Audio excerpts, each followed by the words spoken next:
स्वागत है आपके साथ। मैं हूं विपिन भट्ट और आज का विषय है कोरोना काल। क्या नए साल में होगा खत्म? नया साल तो खत्म होगा कोरोना काल, और ये कहना अभी थोड़ा मुश्किल है। हाँ, वैक्सीन की तैयारियां पूरी दुनिया में हो गई हैं, कई जगह लगना शुरू हो गई है। भारत में भी इमरजेंसी अप्रूवल के लिए चीज़ें चली गई हैं, जल्दी अप्रूवल मिलने की उम्मीद है और शायद जनवरी से हम वैक्सीनेशन होता हुआ भी देश के अंदर देखेंगे। लेकिन इस बीच इंग्लैंड से निकली खबरों ने दुनिया भर के बीच में हड़कंप भी मचाया, जहां कोरोना का एक नया स्ट्रेंड पाया गया है जो कहा जा रहा है कि पहले के मुकाबले करीब 70% ज़्यादा स्ट्रांग है इन टर्म्स की वो कितनी जल्दी से स्प्रेड होता है, और उसी को लेकर दुनिया भर में चिंताएं बढ़ गई हैं। एक बार फिर से जो थोड़ी बहुत फ्लाइट्स एयर बबल्स के थ्रू शुरू हुई थी, बहुत सारे देशों ने इंग्लैंड के साथ अपने संपर्क को फिलहाल के लिए ख़त्म कर दिया है। इस बीच वैक्सीन को लेकर थोड़ी और बातें भी हो रही हैं कि क्या उसके अंदर कोई चर्बी मिली हुई है।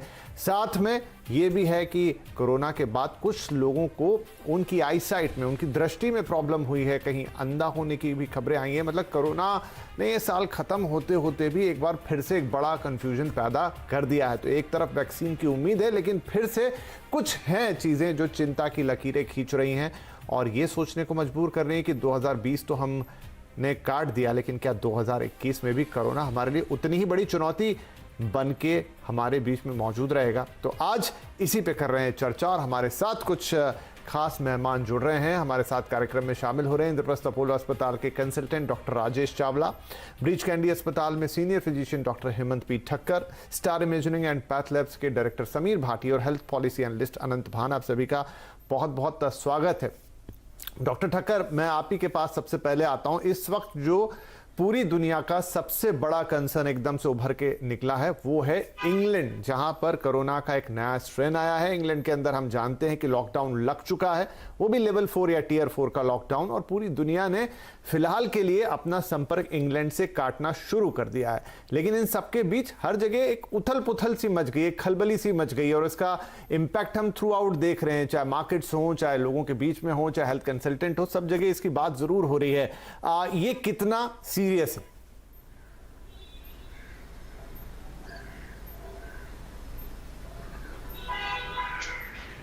डॉक्टर ठक्कर। हाँ जी, तो ये जो यूके का स्ट्रेन है और जिसके लिए ये सब धमाल मच चुकी है, लॉकडाउन्स आ गए हैं, प्लेन्स को रुकवा दिया है, ये कोई वायरस के आयुष में कोई नई बात नहीं है। हर एक वायरस म्यूटेट होता है, जैसे कि फ्लू वायरस भी हर साल म्यूटेट होता है, इसलिए फ्लू का वैक्सीन भी हर साल बदलता रहता है।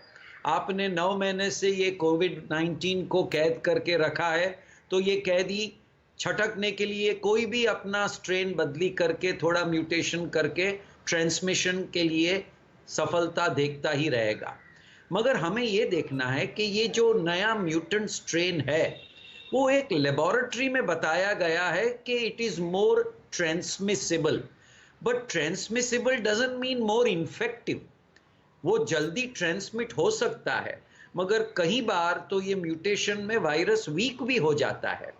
हाँ, एक नी जर्क रिएक्शन के कारण यूके में स्टेज 4 लॉकडाउन कर दिया है। ये करना ज़रूरी था क्योंकि जो दिवाली हिंदुस्तान के लिए होती थी वो क्रिसमस यूके के लिए है, और वहाँ काफ़ी ह्यूमन इंटरेक्शन हो गया था, और ठंड में लोग इंडोर्स पार्टी करते हैं, ठंड में लोग बाहर नहीं बैठते हैं, तो क्राउडिंग और पार्टीज़ भी होती थी, तो एक ह्यूमन फैक्टर भी है।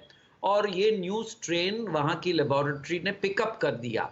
स्ट्रेन होने के नाते हमें तो एक ही चीज़ लेनी है कि स्ट्रेन आया है, नया है, आपको अपना गार्ड नीचे करना ही नहीं है। कोविड-19 को 2020 को तो तकलीफ दे के गया, मगर 21 में भी तकलीफ दे सकता है अगर हम अपना गार्ड नीचे करते हैं तो इसमें फ्लाइट को रुकाना, भले एक वीक के लिए उन्होंने कहा है, मगर मैं ये कहूँ भले आप फ्लाइट को अलाउ करें, मगर कोविड सर्टिफिकेट लेना बहुत ज़रूरी है। जैसे वीज़ा लगता है कंट्री आने के लिए, एक कोविड सर्टिफिकेट भी लेना चाहिए। It's a knee jerk reaction, but it is a reminder. हमें ये याद रखना है, चुनौती है और चेतावनी है कि ये नया म्यूटेंट स्ट्रेन है और उसको भी हमें दूर करना ही है। राइट। डॉक्टर चावला, इंग्लैंड में जो हो रहा है, हमने भी वहां से फ्लाइट्स रोक दी है, लेकिन इंडिया में भी न्यू ईयर और क्रिसमस के लिए कई जगह काफी एहतियात है। खास तौर पर अगर हम बात करें बॉम्बे जैसे शहरों की या दक्षिण भारत के शहरों में भी कई जगह पर नाइट कर्फ्यूज ऑलरेडी इंप्लीमेंट कर दिए गए हैं, कई जगह चेतावनियां हैं, कई जगह रिस्ट्रिक्शन हैं। हमारे लिए भी ये उतना ही, भले ही हमने दिवाली और उस तरह के बाकी त्योहार अभी निकाल दिए, लेकिन न्यू ईयर और क्रिसमस पर भी लोग वैकेशंस के लिए बाहर जाते हैं या पार्टी करना चाहते हैं, तो अभी हमें भी संभल के रहना उतना ही जरूरी है भारत के लिहाज से भी। देखिए, बिल्कुल रहना जरूरी है। आप ये देखिए कि दिवाली के पास हमने दिल्ली और नॉर्थ में हमने सर्च देखा, कितने ज्यादा केसेस दिल्ली में होने लगे। देखिए, अब केसेस ऑल ओवर इंडिया कम होने लगे हैं, दिल्ली में भी कम होने लगे हैं, बट हमें लैक्सिटी अब काफी समय के लिए अभी नहीं बरतनी है। जब तक के पूरा देश या पूरी सिटी वैक्सीनेट नहीं हो जाते और उसके बाद केसेस की तादाद बहुत कम नहीं हो जाती, हमें ये मास्क और दूरी ये मेंटेन करनी है। अगर हमने लैक्सिटी दिखाई तो फिर ऐसे सर्ज आते रहेंगे और कंट्रोल करना बहुत मुश्किल होगा। जैसे दिवाली पे हुआ था, उसी तरह क्रिसमस और न्यू ईयर पे हमें एक साल के लिए संयम रखना है, ये नहीं करना है। अगर हमने किया तो हमें फिर वही भुगतना पड़ेगा जो दिवाली के आसपास हमने भुगता है। तो ये जैसे कि डॉक्टर ठक्कर कह रहे थे कि ये जो स्ट्रेन है, इस स्ट्रेन किसी भी दूसरे स्ट्रेन की तरह है, कह रहे हैं कि ज्यादा स्प्रेड करता है, बट इसकी जो टॉक्सिसिटी है या सिवियरिटी है उसमें कोई ज्यादा फर्क नहीं है। अगर ये आता भी है तो ये बहुत अच्छा किया कि एहतियात बरती है, बट ये एहतियात जो हाथ धोना, मास्क पहनना और 2 गज जो दूरी है, ये हमें इससे नहीं हटना है, तभी हम इस पे निजात पा पाएंगे। राइट। समीर साहब, देखिए ये सारी बातें तो ध्यान रखनी भी चाहिए और लोग एक हद तक रख भी रहे हैं, लेकिन फिर भी हम देखते हैं महानगरों में जहां पर थोड़ी पॉपुलेशन ज़्यादा है, जहां पर मींस ऑफ ट्रांसपोर्ट थोड़े से कम है या फिर बाज़ार भी लोगों के लिहाज से छोटे ही पड़ते हैं, हमेशा लोग मास्क लगा लेते हैं, लेकिन सोशल डिस्टेंसिंग तो उतनी मेंटेन हो नहीं पाती है। हैंड हाइजीन भी धीरे धीरे, अब क्योंकि इतना वक्त बीत गया है तो आदमी यूज टू हो गया है, करता रहता है, लेकिन कई बार यूज टू भी हो जाता है जब थोड़ा सा उसको लगता है कि अब तो मेरे आसपास चीज़ें मुझे ठीक ही दिख रही हैं। तो इस समय भारत में देखें जो नंबर आ रहा है रेगुलरली पिछले कई दिनों से 20-25 हज़ार के अंदर ही आ रहा है, और अगर हम रिकवरी रेट देखें वो भी बहुत शानदार है, कुछ 1 करोड़ के ऊपर हम निकल गए, लेकिन 96 लाख के आसपास लोग हमारे यहाँ ठीक होके वापस से अपने दैनिक जीवन में आ भी चुके हैं। तो भारत के लिहाज से बात करें तो क्या हम वाकई में काफी बेहतर कर पा रहे हैं, चाहे उसके रीजन हो हमारे देश के लोगों की इम्यूनिटी या जो भी चीजें आप कह लीजिए कि उतना इम्पैक्ट हमें देखने को नहीं मिल रहा, और अभी तो दिवाली के बाद के जो 2-3 हफ्ते हैं उसमें तो हम देख रहे हैं कि नंबर कंसिस्टेंटली 20-25 हजार, बस इससे ऊपर नहीं जा रहा है जी। इसमें जो सबसे ज़्यादा जिस चीज़ पे अभी डॉक्टर चावला ने भी ध्यान खिंचवाया कि हमारा एक जो हमने देखा है ट्रेंड, अगर पिछले हम 7-8 महीने में भी देख रहे हैं, हमारा टेस्टिंग वाला ट्रेंड भी है, उसमें बड़ा उतार चढ़ाव आया है। और वो उतार चढ़ाव भी कब देखने को मिला है, जब इस तरह की कोई सोशल गैदरिंग या कोई फेस्टिवल्स वगैरह आए, उसमें ये चेंजेस देखने को मिला है। दिवाली के बाद एकदम से स्पाइक हुई थी, काफ़ी इंक्रीज हुआ था सडन, और उसके बाद काफ़ी निमोनिया और इस तरह के केसेस काफ़ी इंक्रीज हो गए थे, कोविड निमोनाइटिस के और ये सभी चीज़ें। हाँ, फिलहाल अभी चीज़ें कंट्रोल में हैं, पर दिवाली से पहले भी कई बार जब पॉजिटिविटी रेट कम हो गया था सितंबर के अंदर, तो फिर से एक बार लोगों का जो रवैया था वो वही हो गया था, जैसा अभी आप बात कर रहे थे कि मास्क का नहीं लगाना और सब चीज़ों का।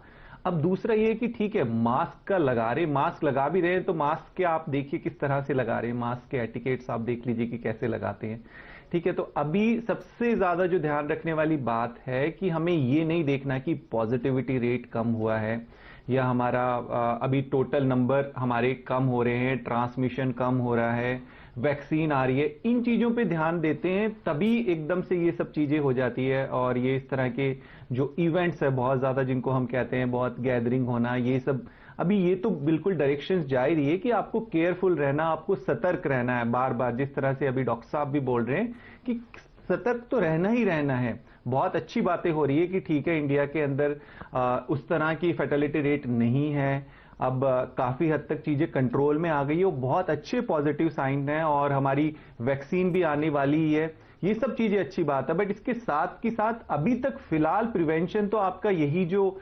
बेसिक चीज़ें हैं वो तो शुरू से ही हमें फॉलो करनी है, उसमें कोई चूक नहीं होनी चाहिए।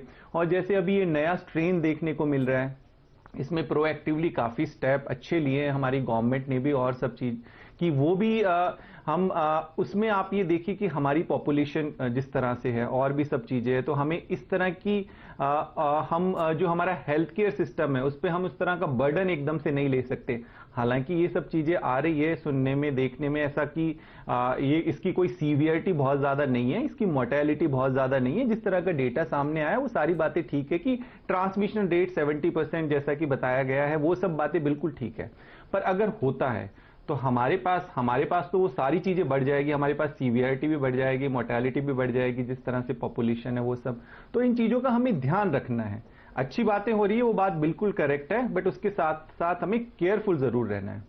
राइट, केयरफुल रहना ये बहुत इंपॉर्टेंट है। अनंत भान साहब, जिस तरीके का मैनेजमेंट हमने अभी तक देखा है, बहुत सारी बातें ज़रूर होती हैं और कुछ हमारे देश की परिस्थितियां भी हैं, हमारी हेल्थ सर्विसेज जहां थी एकदम से रातों रात वो पूरी तरह नहीं बदल सकती, लेकिन फिर भी अगर हम देखें तो कोरोना ने एक बड़ा रूप अपनाया था, धरा था, लेकिन आज की जो स्थिति है उससे तो लगता है कि जो रिकवरी रेट देख लें या जो भी हम अभी नए मरीज के आने की संख्या देख लें और जिस तरह से अभी हॉस्पिटल्स की स्थिति वो देख लें, तो शायद हम दुनिया में बहुत खराब स्थिति में नहीं है, बल्कि कहूं कुछ बेहतर स्थिति में ही खड़े हुए हैं।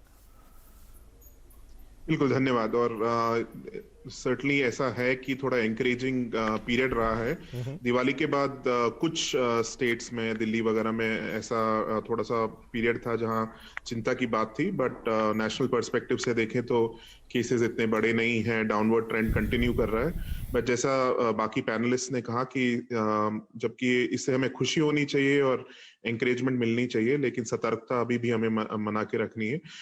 जो यूके का स्ट्रेन है उसके बारे में मैं ये भी कहना चाहूंगा कि एक तरीके से ये दर्शाता है कि साइंस की कितनी इंपॉर्टेंस है।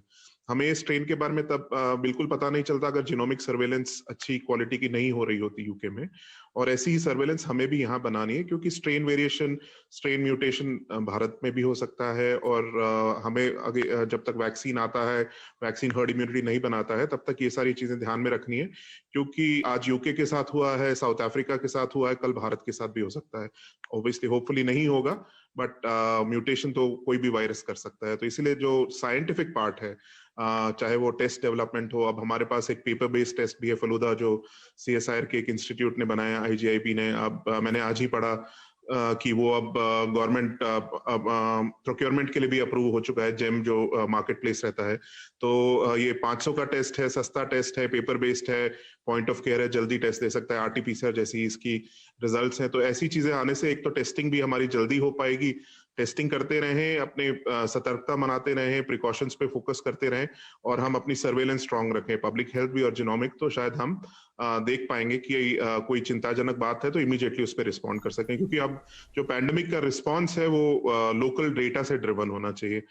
नेशनल लॉकडाउन वगैरह का पीरियड तो अब निकल चुका है और हम जानते हैं कि हम उसमें वापस जाना नहीं चाहते हैं, बट लोकली कहीं पॉकेट्स हो सकते हैं जहां चिंता की बात हो या केसेस बढ़ रहे हों, तो उनको जितना जल्दी आइडेंटिफाई किया जाए और लोकल रिस्पॉन्स हो, तो हम शायद ये डाउनवर्ड ट्रेंड को कंटिन्यू कर पाएंगे और वो हमारे लिए अच्छा रहेगा। राइट, डॉक्टर ठक्कर, जो अभी आनंद भी कह रहे हैं और मेरे मन में भी जिज्ञासा आई कि मैं आपसे पूछूं कि जिस तरीके से शायद ये तो इत्तेफाक ही कहें कि इंग्लैंड में अचानक से वहीं सबसे पहले वैक्सीनेशन शुरू होता है और वहीं वायरस का एक नया स्ट्रेन भी देखने को मिल सकता है, क्या ये भारत के साथ भी हो सकता है या किसी के भी साथ हो सकता है, किसी भी देश में हो सकता है? बिल्कुल, वायरस का स्ट्रेन बदली होना या म्यूटेशन वायरस में होना, वो तो कहीं भी हो सकता है, क्योंकि वायरस का काम म्यूटेशन का ही है। वायरस एक ही चीज देखता है कि मुझे फैलना है, और फैलने में जो भी उसे कैद करता है, वैक्सीन हो या एंटीबॉडीज हो या दूसरे प्रिवेंटिव मेजर्स हो, तो वो सिलेक्शन मेजर्स करता है और ऐसा वो रूप अपना लेता है कि जिस प्रकार से वो एक से दूसरे पेशेंट में आसानी से फैल जाए। मगर नेचर ने भी एक अद्भुत चीज की है कि जैसे वो उनका जीनोमिक स्ट्रक्चर ऑल्टर करता है, वो वीक भी हो जाता है, क्योंकि म्यूटेट करते करते वो वीक हो जाता है। और कई बार ये रियल म्यूटेशन, यानी कि ऐसा म्यूटेशन के जो वैक्सीन भी उसके ऊपर काम नहीं कर सके, ऐसे म्यूटेशन को पैदा होने के लिए सालों लगते हैं। एक 4-5 साल के बाद वो वायरस के इतने म्यूटेशन हो जाते हैं कि आपके प्री एग्जिस्टिंग वैक्सीन नहीं काम करेंगे। यूके में तो वैक्सीन अब लगना शुरू हुआ है, और ये म्यूटेशन तो आपने 7, 8, 9 महीने से कैद करके रखा है, ताकि अगर आप ब्रिटेन के पेपर्स पढ़ें तो एक ह्यूमन फैक्टर भी है ये इन्फेक्शन के नंबर्स बढ़ने में। वो कहते हैं और एडमिट भी करते हैं कि there is a human error where people have not had preventive measures.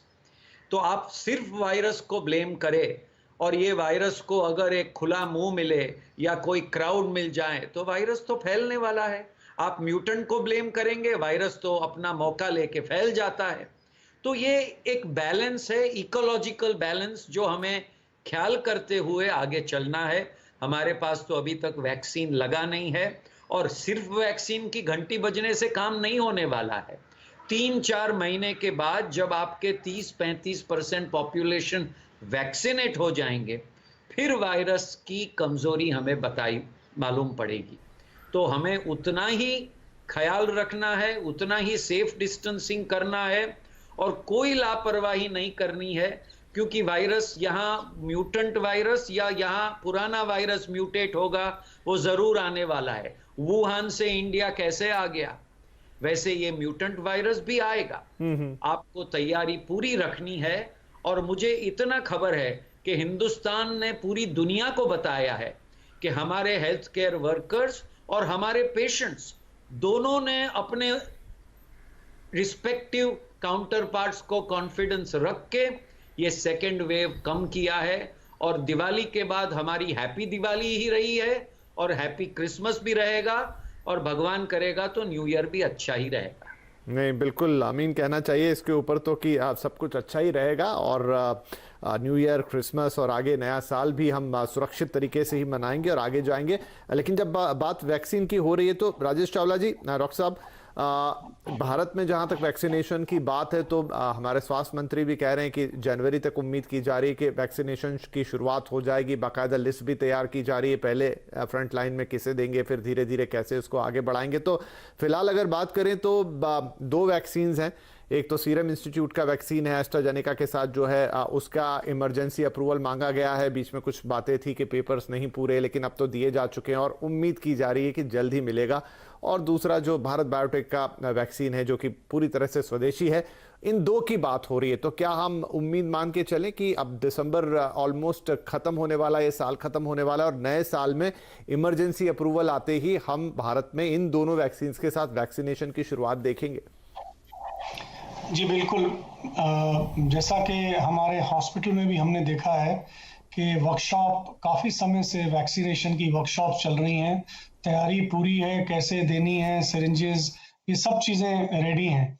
बस आई थिंक अप्रूवल का इंतज़ार है और अवेलेबिलिटी का इंतज़ार है और डेट का इंतज़ार है। ये आई थिंक अर्ली फरवरी या जनवरी में कभी भी ये स्टार्ट हो सकती है, और पहले शायद हेल्थ केयर वर्कर्स को दी जाएगी, उसके बाद वो जो लिस्ट बनाई हुई है, आज ही मिस्टर केजरीवाल ने कहा कि पहले चरण में 51 लाख लोगों को दिल्ली में दी जाएगी। तो आप देखेंगे कि बड़ी तेजी से वैक्सीनेशन ऑल ओवर इंडिया में दी जाने वाली है और तैयारी पूरी है। और जिस तरह से उन्होंने कैटेगराइज किया है उस तरह से ये दी जाएगी। और ये कोवैक्सीन और दूसरी जो एस्ट्राजेनेका के साथ है, यही 2 वैक्सीन मोस्ट लाइकली अवेलेबल होंगी। फाइजर और मॉडर्ना तो नहीं लगता कि हिंदुस्तान में अवेलेबिलिटी के कोई आसार नजर आ रहे हैं, तो यही मेरे ख्याल से दोनों अब हिंदुस्तान में लॉन्च की जाएगी पहले चरण में। दर्शकों को बता दूं कि फाइजर भी उस लिस्ट में थी जहां पर इमरजेंसी टेस्ट के लिए अप्रूवल की मांग थी, लेकिन जो सबमिशन ऑफ पेपर्स हैं उसकी शुरुआत नहीं हुई और अभी भी वो ऑन द वे ही हैं। तो फाइजर के लिए रास्ता दूर का है, लेकिन सीरम इंस्टीट्यूट ऑफ इंडिया जो कि ऑक्सफोर्ड एस्ट्राजेनेका वाली वैक्सीन को बना भी रहा है और वही भारत में लॉन्च करेगा आगे उसके लिए, और दूसरी को जो भारत बायोटेक की वैक्सीन है जो पूरी तरह से स्वदेशी, ये दोनों ही वैक्सीन भारत में लगाई जाएगी। डॉक्टर ठक्कर, यहाँ एक बड़ा इंपॉर्टेंट प्रश्न ये है क्या वैक्सीनेशन एक डेस्टिनेशन है या वो सिर्फ एक रास्ते में चलने के लिए हमारे लिए एक सिर्फ हेल्प है? ऐसा नहीं है कि वैक्सीनेशन हो गया या वैक्सीन लग गई तो सब ठीक हो गया, उसके बाद भी ऑलमोस्ट जीवन वैसे ही चलाना है जैसे अभी चला रहे हैं, पूरी एहतियात के साथ।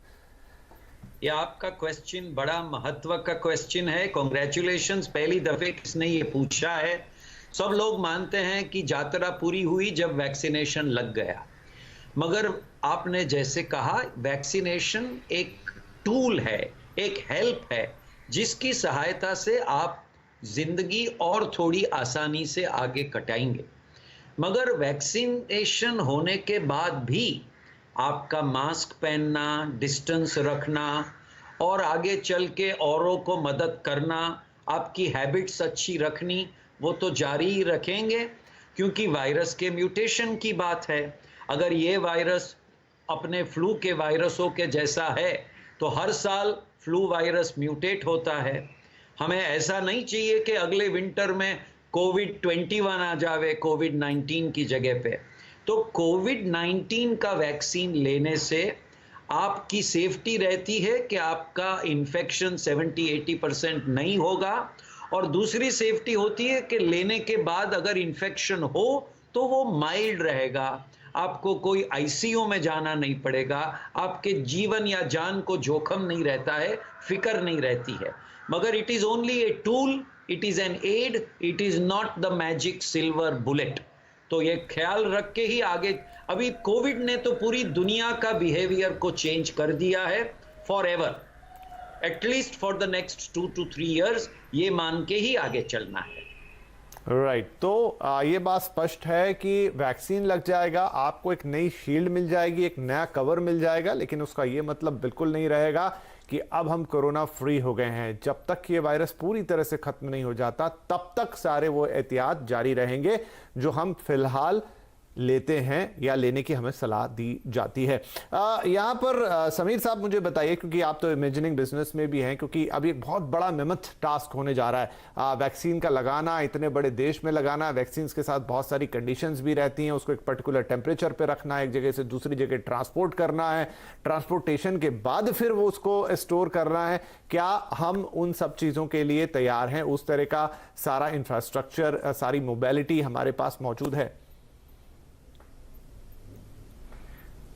देखिए, सबसे पहली बात तो वैक्सीन सक्सेसफुली लॉन्च हो रही है, यही एक बहुत बड़ी बात है। और दूसरी बात इसमें कि उसकी कोल्ड चेन मेंटेन करने में और सब में बैकएंड में काफ़ी हद तक काफ़ी काम हो रहा है। अभी तो ये गवर्नमेंट के जितने भी ऑथराइज सेंटर्स है वहाँ से लगाई जाएगी। अगर मैं दिल्ली की बात करूँ कि दिल्ली के भी सभी जितने भी डिस्ट्रिक्ट हैं वहाँ की जो डिस्पेंसरीज है वहाँ से ये लगेंगी। तो वो बैकएंड का प्रिपरेशन सब तरह की जो है पूरी तरह से तैयार हैं। और हाँ, छोटे शहरों में थोड़ा सा चैलेंज आएगा, पर वो भी आई थिंक आराम से मैनेज हो जाएगा। राइट अनंत साहब, आप क्योंकि ग्राउंड पे भी काम करते हैं और चीज़ों को देखते हैं, किस तरह की तैयारी अभी आप तक आपने देखी है? बड़े पैमाने पे सरकार की तरफ से प्रोफाइलिंग हो रही है लोगों की, और जो बैकएंड जिसकी मैं बात कर रहा हूं उस पर काफ़ी ज़्यादा काम हुआ है, बट फिर भी क्योंकि बहुत बड़े पैमाने का काम है, बहुत बड़ी लड़ाई। आई थिंक लॉकडाउन जिस लेवल का ही है, जहां आपने लॉकडाउन मेंटेन किया था, सारे सप्लाईज को मेंटेन किया था, इस चीज़ को भी मेंटेन करना लगभग उसी स्केल का काम है।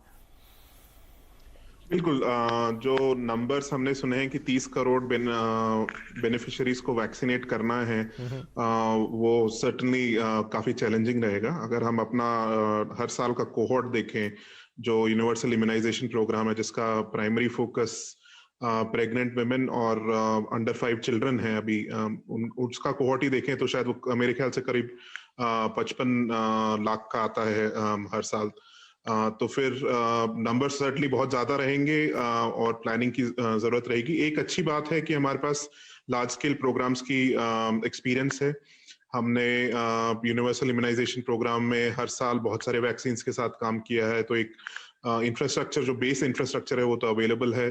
कई वैक्सीन जो जिनकी हम बात कर रहे हैं वो 2 से 8 डिग्रीज में ही स्टोर हो सकते हैं, तो जो कोल्ड चेन इंफ्रास्ट्रक्चर है वो भी पॉसिबल है। अगर प्राइवेट सेक्टर के साथ पार्टनर करेंगे तो कई अस्पताल हैं प्राइवेट सेक्टर में जहाँ पे ILRs हैं, कोल्ड चेन मेंटेन करने के लिए फैसिलिटीज हैं, तो उनका भी यूटिलाइजेशन किया जा सकता है। तीसरी बात ये है कि हमारे पास एक्सपीरियंस है इलेक्शंस रन करने का। जो भी बहुत बड़ा एक्सरसाइज होता है, पूरी सिटीजनरी को कवर करता है। तो वो जो कैंपेन है इलेक्शन का, जो कई बार होता है देश में, नेशनल जब इलेक्शन होते हैं तो फिर पूरे देश को कवर करता है, जो फुटप्रिंट रहता है, तो उससे भी कई चीजें हम सीख सकते हैं कि अगर हमें रिमोट से रिमोट लोकेशन में भी वैक्सीनेशन पहुंचाना है तो उसके लिए हमें क्या करना पड़ेगा। बट ऑब्वियसली ये सब होने के बाद भी आपको वैक्सीनेटर्स चाहिए, जो लोग वैक्सीन देंगे, क्योंकि आपका जो रूटीन प्रोग्राम है वो तो चलता रहेगा, उसको तो हम बंद नहीं कर सकते। और साथ में आपको ये एडिशनल वैक्सीन देना है, नए वर्गों में देना है, नए एज ग्रुप्स में देना है, इस तरीके से देना है कि आप क्राउडिंग मिनिमाइज करें, ताकि फिजिकल डिस्टेंसिंग हो सके। आपको 2 बार देना है, क्योंकि ज्यादातर वैक्सीन 2 डोज के हैं, 28 दिन या 21 दिन का डिफरेंस के बाद। तो इस तरीके की प्लानिंग के लिए आपको रजिस्ट्रेशन करना है लोगों का, उनके रिकॉर्ड्स मेंटेन करने हैं, उनको रिमाइंडर्स भेजने हैं, ट्रैकिंग करनी है। अगर किसी के पास स्मार्टफोन नहीं है, जो रजिस्टर नहीं कर सकता अपने आप को कोविन प्लेटफॉर्म पे, तो उसको फैसिलिटेट करना है, चाहे वो आप जो गांव पे CSCs होते हैं उनके द्वारा करें, या फिर आपके जो फ्रंटलाइन वर्कर्स हैं वो जाके उनको रजिस्टर करें। और ये ध्यान रखें कि लोग रजिस्टर हों, वो अवेल कर सकें और अपने जो सेकेंड डोज के लिए हैं उसके लिए भी आए, क्योंकि तभी जाके शायद आपकी एफिकेसी बनेगी। तो ये मेजर एक्सरसाइज सर्टनली होने वाला है और इसके बारे में आई थिंक प्लानिंग ऑलरेडी चालू हो गई है। अब इशू ये है कि हमें पहला चरण जो है, जो कि लाइसेंसिंग का है, उस पे उसकी इंफॉर्मेशन मिले और ट्रांसपेरेंसी से वो हो, जल्दी हो और कॉन्फिडेंस क्रिएट करे, ताकि एक प्रोग्राम जब लॉन्च होता है तो लोग भी ट्रस्ट के साथ आगे आए, वैक्सीनेट हो। पहले चरण में हेल्थ वर्कर्स पे फोकस होगा, जो कि एक तरीके से अच्छी बात है, क्योंकि आपको इस वर्ग को ट्रैक करना ज्यादा आसान है। कई लोग फैसिलिटी में काम करते हैं, खुद उनको पता रहता है हेल्थ के बारे में, तो अगर कुछ सेफ्टी इशू भी होती है, कुछ एडवर्स इवेंट्स होने लगते हैं, तो हम जल्दी शायद उनको आइडेंटिफाई कर पाएंगे, क्योंकि हेल्थ वर्कर्स को ऑब्वियसली ज्यादा नॉलेज रहती है इसके बारे में। और वो डेटा जैसे ही हम कोलेक्ट करते रहेंगे तो हम आगे की प्लानिंग के बारे में भी सोच सकते हैं। बट एक एस्पेक्ट इसका भी है कि फाइनेंसिंग, पैसा कहाँ से आएगा, तो उसके बारे में शायद इतना हमें पता नहीं चला है अभी पब्लिक स्फेयर में, बट होपफुली बजटिंग हो रही है उसकी, क्योंकि जहां से भी आप लेंगे, सस्ते से सस्ता वैक्सीन भी लेंगे तो कॉस्ट तो लगेगा उसका। और इसलिए उसके बारे में हेल्थ इकोनॉमिक्स की तरफ से, हेल्थ फाइनेंसिंग की तरफ से बजटिंग की जरूरत होगी, तो उस पर भी होपफुली ध्यान है गवर्नमेंट का, और ताकि जल्दी से जल्दी हमें डोजेस मिले और साथ में हम रोल आउट कर सके। राइट। यहाँ पर मैं दर्शकों को एक इम्पॉर्टेंट बात बता दूं, जो ये भी आनंद साहब भी कह रहे हैं कि क्या होगा। तो बेसिकली भारत वैक्सीन में जो डिजिटल प्लेटफॉर्म बाकायदा सरकार ने लॉन्च किया है, कोविन 20 नाम है उसका, COWIN 20, ग्राफिक्स आपकी स्क्रीन पर है। ये मोबाइल ऐप आपको डाउनलोड करना है और ऐप के जरिए ही आप अपने वैक्सीनेशन के लिए रजिस्टर कराएंगे, और फिर जैसे वेरिफिकेशन होता है, OTP आता है, सब कुछ आता है, तो उस तरीके से वो ऐप ट्रैकर भी हो जाएगा आपके लिए और एजेंसी के लिए भी कि आपको वैक्सीन लगा है, पहला डोज मिला है, दूसरा डोज मिला है, क्या कोई कॉम्प्लिकेशंस हैं, क्या नहीं है, क्योंकि ये बहुत ज़रूरी है। क्योंकि डॉक्टर साहब हमारे साथ हैं, अभी मैं पूछना चाहूँगा डॉक्टर ठक्कर, एक इंपॉर्टेंट क्वेश्चन ये है कि वैक्सीन्स को लेकर अभी ठीक है एफिकेसीज की बात हो रही है कि इतनी एफिकेसी है, ये है, वो है, लेकिन सबके लिए वो अलग अलग होती है, हर इंसान अलग है। डेफिनेटली कई लोगों को उससे कुछ प्रॉब्लम हो सकती है, कुछ रिएक्शंस आ सकते हैं, कोई एलर्जी हो सकती है, तमाम तरीके की। तो क्या जो कंपनीज वैक्सीन दे रही हैं या इवन गवर्नमेंट भी इसको रिवर्स ट्रैक करेगी कि लोगों पर उसका क्या इंपैक्ट आ रहा है, किसी को उससे किसी तरह की ज्यादा तकलीफ या प्रॉब्लम तो नहीं हो गई है? नहीं, आपकी बात बिल्कुल सही है और गवर्नमेंट यही प्लान कर रही है कि एक वैक्सीन की डेटा बैंक बनेगी। जिनको वैक्सीन देंगे उनका ट्रैक रखेंगे, क्योंकि उनको सेकेंड डोज देना है, और सेकेंड डोज के बाद हमें एपिडेमियोलॉजिकल सर्वे के बाद ये भी देखना है कितने एंटीबॉडीज रहे।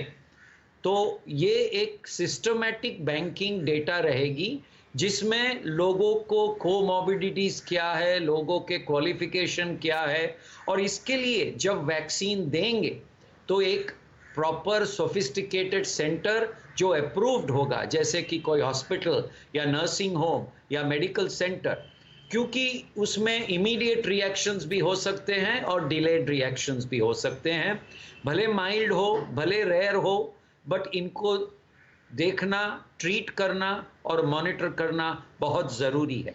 और मेरी एक विनंती है, CNBC आवाज़ इतना बड़ा प्लेटफॉर्म है कि सब नागरिकों से ये विनंती है कि अपना टर्न में खड़े रहिए, आप राजा हो या रंक मिनिस्टर हो या कुली, एक जो नॉर्म्स है, एक जो सिस्टम गवर्नमेंट बनाएंगे, आपका टर्न का इंतजार करिए। जैसे आपने ध्यान रख के आपके कोविड-19 वायरस को दूर रखा, जब आपका टर्न आएगा आप ले लीजिए। ये कोई घेराव करके, भागम भाग करके पूरे हेल्थ केयर सिस्टम को आप अपसेट मत करिए। ये मेरी खास विनंती है एक डॉक्टर होने के नाते।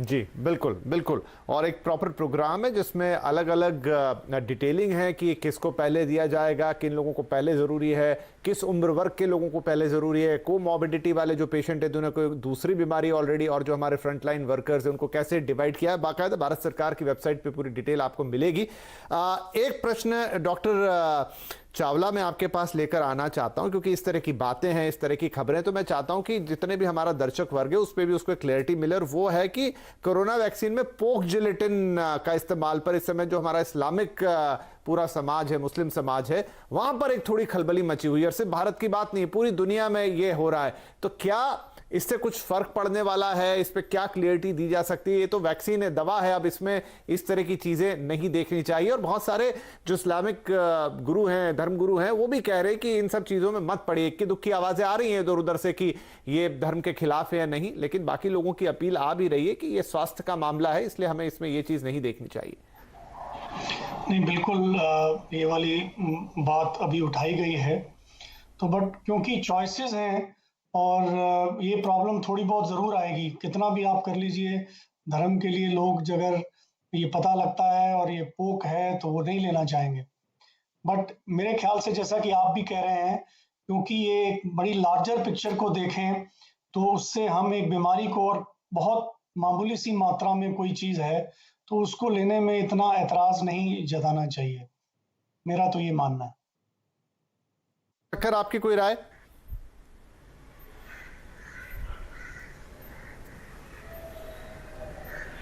डॉक्टर ठक्कर, हेमंत जी। हाँ जी, मैंने कहा आपकी कोई राय इस पर, क्योंकि लोगों पे जितना क्लियर मैसेज जाएगा उतना अच्छा।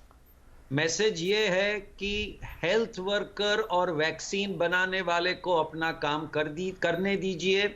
मैंने तो कल पेपर में पढ़ा था कि यूएई में अगर वैक्सीन में पोर्क का एक्सट्रैक्ट हो तो भी यूएई गवर्नमेंट ने अलाउ किया है, क्योंकि हेल्थ, सर्वाइवल और स्वास्थ्य ये अपना अलग एक किस्सा है और रिलीजन अलग चीज है, क्योंकि लाइफ एंड डेथ का सवाल है। हेल्थ अपना काम करेगा, रिलीजन अपना काम करेगा।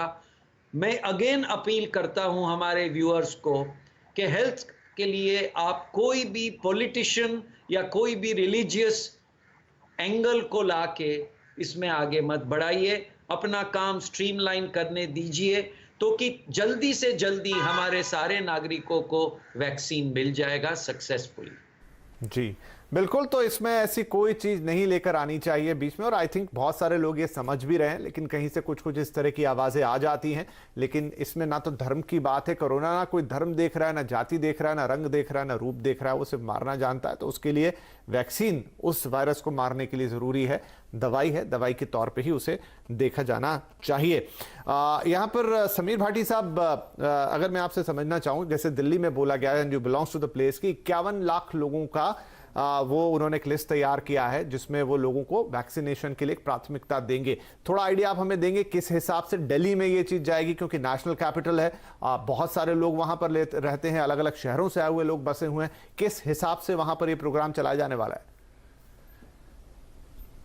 तो अभी इसमें जैसे हमने पता है और जैसा हमारे पास भी आई है इंफॉर्मेशन कि फ्रंट लाइन वर्कर्स के लिए, सीनियर सिटीजन्स के लिए, कोमॉर्बिड पेशेंट्स के लिए, इन सब के लिए, तो जिस तरह से मैं बात करूं कि हेल्थ केयर में जो भी लोग हैं उन सब लोगों की भी लिस्ट वगैरह गई है। हम लोगों ने सब अपनी लिस्ट वगैरह वहां पे पहुंचाई है।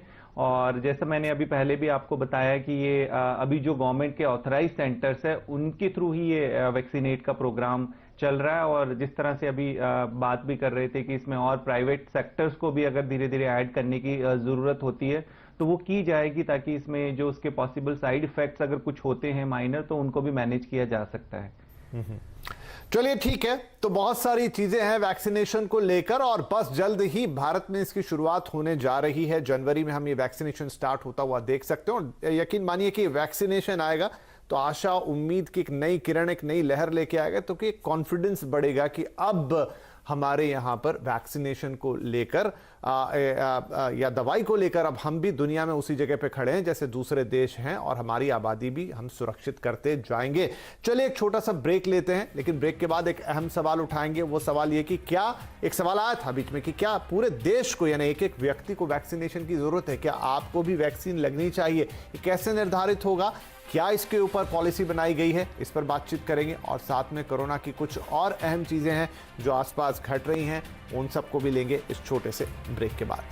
देख रहे हैं आवाज अड्डा और हम बात कर रहे हैं कि क्या नए साल में कोरोना का अंत होने जा रहा है। नया साल आएगा तो कोरोना का काल लेकर आएगा, उसी पर बातचीत जारी है और बहुत सारे सवाल हमने ब्रेक से पहले लिए। कुछ और बातचीत हमारे डॉक्टर पैनल्स के लिए मेरे पास एक सवाल है, अहम सवाल है। पहले डॉक्टर ठक्कर आपके पास आता और वो ये कि बीच में काफी चर्चा हुई इस बात को लेकर कि क्या देश की पूरी आबादी का वैक्सीनेशन जरूरी होगा।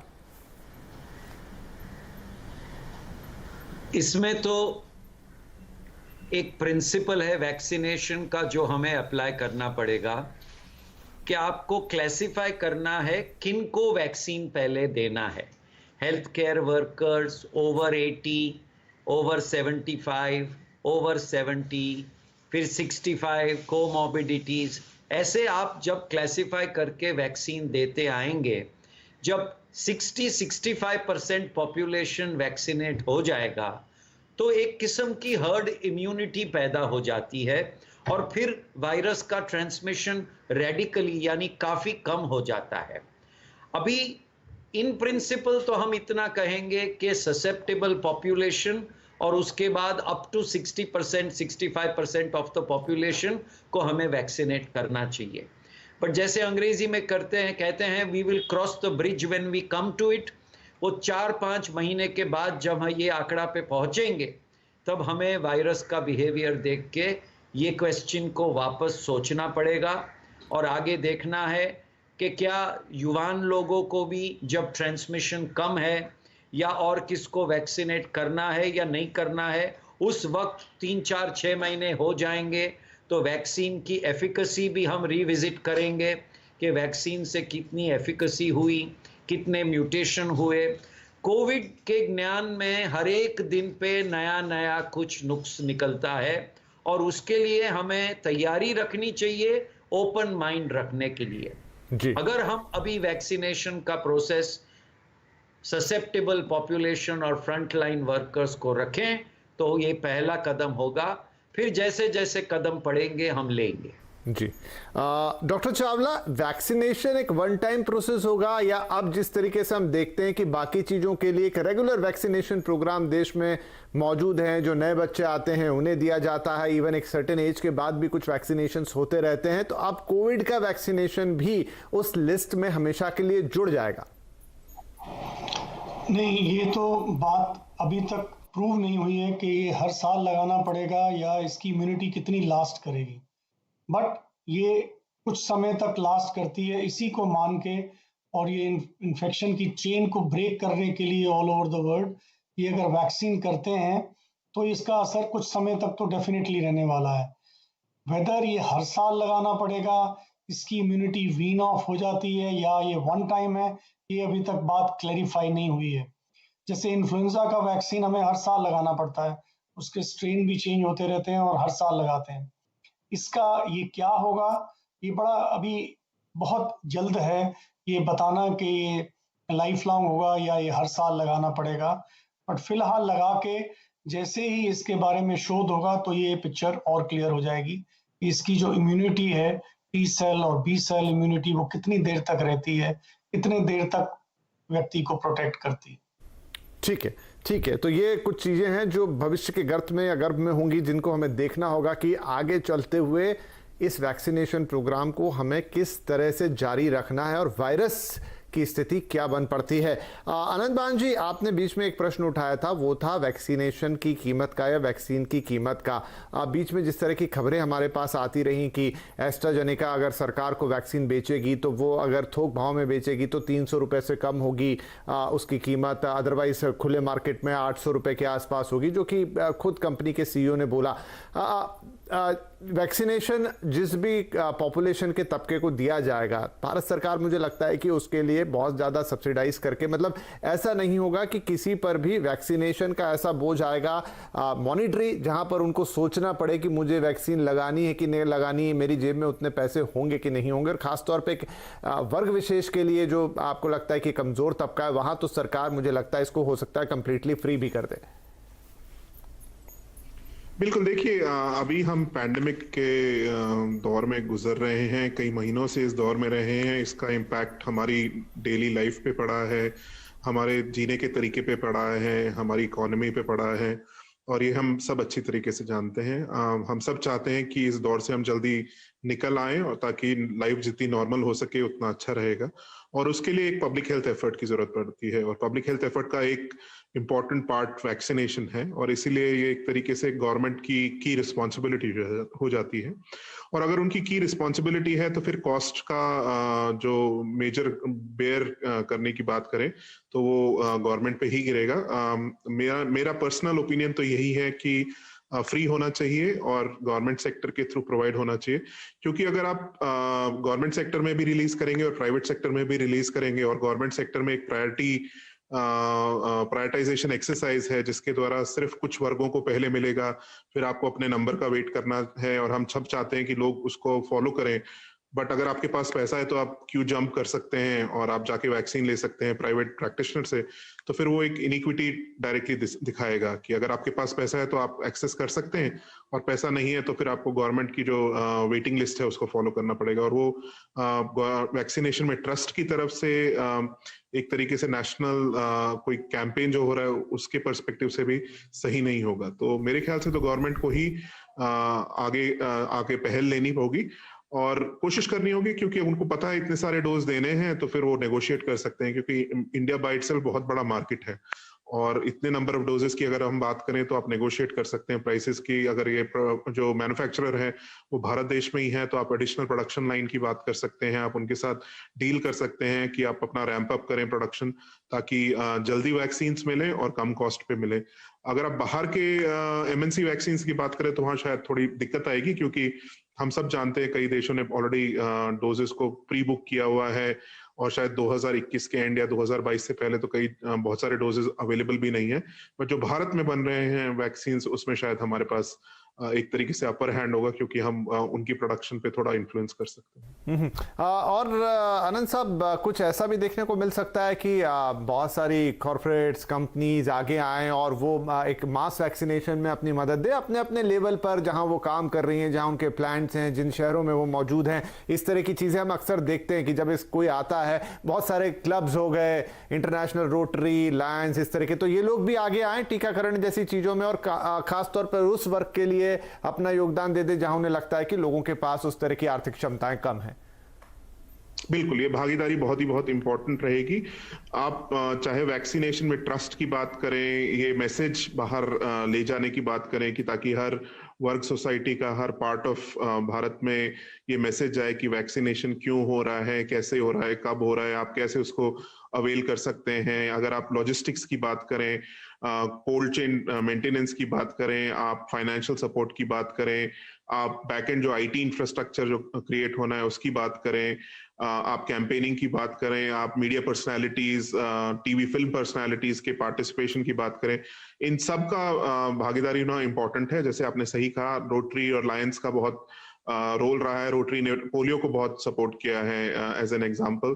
तो अगर NGO, civil society, corporates, schools, colleges, educational institutions, हमारे जो मीडिया पर्सनालिटीज हैं, फिल्म टीवी पर्सनालिटीज हैं, वो सब अपना रोल प्ले करेंगे तो शायद हम जल्दी से जल्दी वो जो हर्ड इम्यूनिटी की बात करें उस पर रीच कर पाए और साथ में हम ये भी चाहेंगे कि प्राइवेट सेक्टर जो है, हेल्थ सेक्टर, क्योंकि कई तरीके से बहुत इंपॉर्टेंट है इधर, और प्राइवेट हेल्थ सेक्टर हमारा काफी स्ट्रांग है इंडिया में, कई स्टेट्स में वो डोमिनेट भी करता है, तो उनकी भागीदारी भी बहुत इंपॉर्टेंट रहेगी और उनको साथ में लेकर ही ये कैंपेन करना होगा। समीर साहब, एक अंदाजा आप मुझे बता पाएंगे कि जनवरी में हम मानते हैं कि हमारा वैक्सीनेशन शुरू हो जाएगा, तो जो भी गवर्नमेंट की लिस्ट है, एक इनिशियल लिस्ट है या फॉलोअप लिस्ट होगी, तो भारत में वैक्सीनेशन की प्रोसेस कितनी चलनी है? 6 महीने, 7 महीने, या पूरा 2021 हम देखेंगे कि ट्रेंचेस में या टुकड़ों टुकड़ों में वैक्सीनेशन जारी ही रहेगा? देखिए, जिस तरह से अभी डॉक्टर ठक्कर ने भी बताया था, पहले भी जो डिस्कशन हुआ था इस पे, कि ये जो एक पॉपुलेशन डिफाइन हुई है कि कहां पर किनको पहले वैक्सीन लगनी है, वो एक प्लान ऑलरेडी डिसाइड हो गया है, जिसके अंदर कि हम जो बात कर रहे हैं कि अगर 30 मिलियन सिटीजन्स को हमें इम्यूनाइज करना है, जिसमें 10 मिलियन हेल्थ केयर वर्कर्स हैं, जिसमें private and government owned hospitals हैं। उसके अलावा आप मान के चलिए जो फ्रंट लाइन वर्कर्स है, police, defence and municipal workers, paramilitary और ये सब, तो लगभग 1 साल तो लग जाना चाहिए इसमें। साल का वक्त आपको लगता है कि इसके अंदर लग सकता है, और ये प्रोग्राम जनवरी से शुरू होने वाला है, तो 2021 जो है वैक्सीन के नाम ही रह सकता है। डॉक्टर राजेश चावला, वापस से मैं थोड़ा सा कोरोना के ऊपर आता हूं, और एक चीज़ है जो बीच में काफ़ी सुनाई दी और अभी भी कई बार उसकी बातें हो रही, हालांकि ये भी खबर जो है वो प्राथमिक रूप से यूके से आई शुरुआती तौर पर, वो है ब्लैक फंगस, यानी कि ऐसा फंगस जो कोरोना मरीजों में हो रहा है, और वो इस हद तक है कि वो उनकी आईसाइट को इम्पैक्ट कर रहा है, कुछ लोगों की आंखों की रोशनी तक गई है उसमें। तो क्या ये एक बड़ी चिंता की बात है, या ये फिर एक कुछ ही केसेस हैं या एक्सेप्शनल केसेस हैं जो हमें सुनाई पड़े, लेकिन ये मास स्केल पे नहीं होता देखेंगे? पहली बात, उल्टा मैं चलता हूं, ये मास स्केल पे नहीं होता देखेंगे, ये तो डेफिनेट है। म्यूकोरमाइकोसिस बहुत अनकॉमन इलनेस है, ये खास करके डायबिटीज, इम्यूनो कॉम्प्रोमाइज्ड इन इंडिविजुअल्स में होती है, जो कि आपने पेपर में पीछे पढ़ा था कि एक निजी हॉस्पिटल में 5 केसेस उन्होंने म्यूकोरमाइकोसिस के देखे।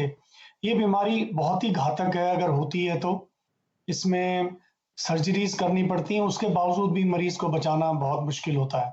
बट फॉर्चुनेटली बहुत ही रेयर है, बहुत कम केसेस मिले हैं और गिने चुने भी हैं, तो इसलिए इससे इतना घबराने की जरूरत नहीं है। बट जो भी इम्यूनो कॉम्प्रोमाइज्ड हैं, डायबिटिक्स हैं, ये इन्हीं व्यक्तियों में ज्यादा होते हैं, खास करके जो बहुत अनकंट्रोल्ड डायबिटीज है, तो इतना इससे घबराने की जरूरत नहीं है, बहुत कम होते हैं, बट है जरूर। सो इसके लिए लुकआउट जरूर करना चाहिए। जी, तो डॉक्टर साहब, ये तो एक बात हो गई, आपने कहा ये बहुत ही रेयर चीज़ है और इसको हमें इतना जनरल हम इसका इम्प्लीकेशन नहीं देखेंगे, लेकिन बहुत सारे जो कोरोना पेशेंट्स हैं, उसे आप लॉन्ग कोविड भी बोलते हैं, या फिर जो पोस्ट कोविड कॉम्प्लिकेशंस होते हैं, क्या वो भी तादाद बहुत कम है? या मान लीजिए कि 100 लोग बीमार पड़े, कोरोना उन्हें इफेक्ट कर गया, तो उसमें से 10 ऐसे हैं जिन्हें कॉम्प्लिकेशंस आएंगे, बाकी 90 को कभी नहीं, या ये ज़्यादा लोगों में देखा जा सकता है कि पोस्ट कोविड चाहे उनके लंग्स से रिलेटेड हों, चाहे उनके शरीर के किसी और सिस्टम से रिलेटेड हो, लेकिन अगर once you are through with the virus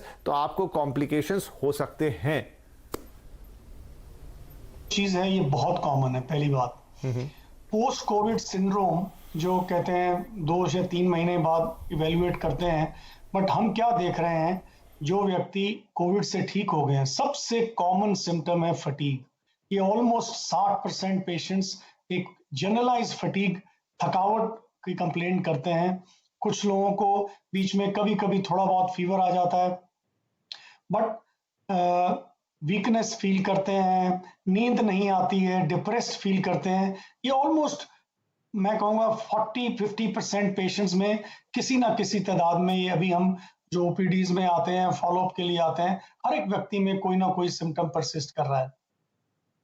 और दूसरा क्या है, कुछ थोड़े व्यक्तियों में ज्यादा, जैसे कि हार्ट की इन्वॉल्वमेंट, कईयों को टेकिकार्डिया, हार्ट का तेज चलना या हार्ट का स्लो चलना, ऐसी बीमारी भी कुछ लोगों में ठीक होने के 1-1.5 महीने बाद इस तरह की चीजें देखने को मिली हैं। कुछ बहुत थोड़े लोगों में किडनी पे भी इफेक्ट हुआ है, और जो साइकाट्रिक प्रॉब्लम है ये भी काफी लोगों में है। सो ये पोस्ट कोविड, और जो सबसे घातक है, खास करके जो व्यक्ति ऑक्सीजन पे रहे हैं या जो वेंटिलेटर्स पे रहे हैं या नॉन इन्वेजिव वेंटिलेटर पे रहे हैं, और इनमें फाइब्रोसिस की प्रॉब्लम है, ये भी एक बहुत बड़ी पॉपुलेशन क्रिएट होने वाली है, बिकॉज इतने 1 करोड़ व्यक्तियों को हमारे देश में हुआ है। अगर 1% को भी ये होता है तो वो भी एब्सोल्यूट नंबर बहुत ज्यादा होने वाला है।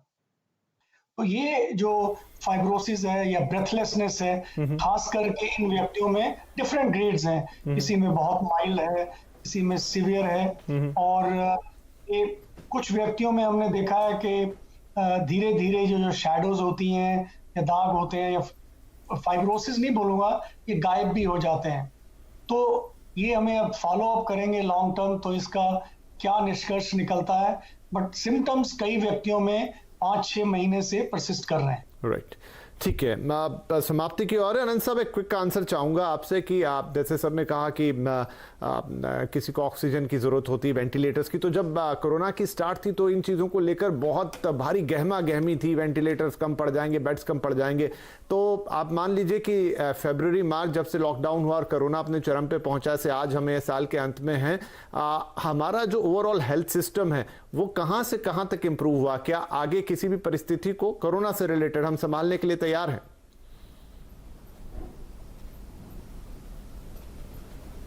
आनंद जी। आशा तो यही है जी। हाँ जी, बिल्कुल। आशा तो यही है। आई थिंक एक्सपीरियंस काफी रहा है, डॉक्टर्स ने, हेल्थ प्रोवाइडर्स ने भी काफी सीख ली है। पहले तो ये भी नहीं पता था कि क्या काम करता है क्या नहीं करता है, तो आप कई तरीके के कॉम्बिनेशन ट्राई कर रहे थे, उनमें से कुछ शायद सॉरी एविडेंस बेस्ड भी नहीं थे। अब थोड़ा एक्सपीरियंस भी बढ़ा है, और हमें ये भी पता, थोड़ा हमारा जो टेस्टिंग इंफ्रास्ट्रक्चर है वो बढ़ा है, जो प्लानिंग है हेल्थ सिस्टम की, हेल्थ फैसिलिटीज है वो भी बढ़ी हैं। बट ये कह पाना मुश्किल है कि ये हमेशा के लिए पर्याप्त होगा कि नहीं। चाहे वो कोविड के लिए अभी शॉर्ट टर्म में पर्याप्त हो, लेकिन कई चीजें ऐसी हैं जो टेम्पररी फैसिलिटीज हैं, स्टाफिंग भी आपने टेम्पररी ली है तो उनको कभी हो सकता है डिसमेंटल करना पड़े, लोगों को उनके कॉन्ट्रैक्ट से वंचित कर दें। तो ऐसे पैंडेमिक आते रहेंगे, और हमें एज अ देश इस चीज का ध्यान रखना है कि चाहे हेल्थ की बात करें, और हेल्थ में ये बहुत ही इंपॉर्टेंट रहता है कि आपका जो हेल्थ सिस्टम है वो रेजिलिएंट रहे और वो स्ट्रांग रहे, और हेल्थ सिक्योरिटी पे फोकस। चलिए, मेरा क्योंकि समय समाप्त होने जा रहा है, बिल्कुल बिल्कुल, ये थोड़ा और चर्चा भी मांगता है ये विषय, लेकिन मेरा समय समाप्त होने जा रहा है। डॉक्टर चावला, क्विकली एक वर्ड आपसे, वर्ड ऑफ कॉशन। अभी न्यू ईयर और क्रिसमस सामने खड़ा है, लोगों को क्या करना है, क्या ध्यान रखना है, क्योंकि बहुत सारे लोगों ने न्यू ईयर की पार्टी की जोरदार तैयारियां की है। देखिए, हमने बहुत दिन किया जूम पार्टी, तो आई थिंक ये ऑनलाइन पार्टीज, अपने अपने घरों में रहिए और एक नया एक्सपीरियंस भी कीजिए, और देश को और अपने मित्रों को, अपने दोस्तों को और देश को और कम्युनिटी को इस कोरोना के प्रकोप से बचाइए, और इसको और ना फैले, इसमें मदद करिए, और घर पर रहिए और घर में ही इसको मनाइए 1 साल, और अगला साल बहुत अच्छा होगा। चलिए, बहुत बढ़िया। इस साल और थोड़ी सी एहतियात रख लीजिए, क्योंकि अगले आने वाले साल 2021 को हमें बहुत बेहतर करना है। कोरोना को कोई मौका देना नहीं है। वैक्सीनेशन की शुरुआत भी जल्द होने वाली है। बहुत तरह की चीजें बीच में होती रहेंगी, लेकिन अगर हम अपनी जगह पर नियमों का पालन करते रहेंगे तो कोरोना हमारा कुछ बिगाड़ नहीं सकता। तो इन्हीं शुभकामनाओं के साथ कि नया साल कोरोना भगाएगा, मैं आप सभी पैनलिस्ट को धन्यवाद देता हूं। नमस्कार।